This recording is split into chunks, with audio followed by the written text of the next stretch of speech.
ఒక తోటలో ఒక కొమ్మలో ఒక పువ్వు పూసింది.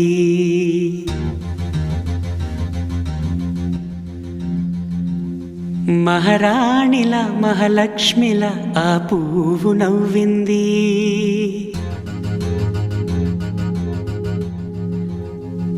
అలాగే నవ్వుతూ ఉండాలని,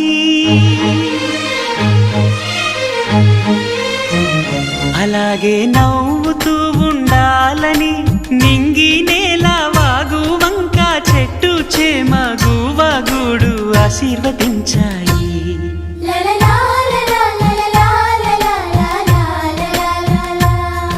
ఒక తోటలో ఒక కొమ్మలో ఒక పువ్వు పూసింది. మహారాణిలా మహాలక్ష్మిలా ఆ పువ్వు నవ్వింది.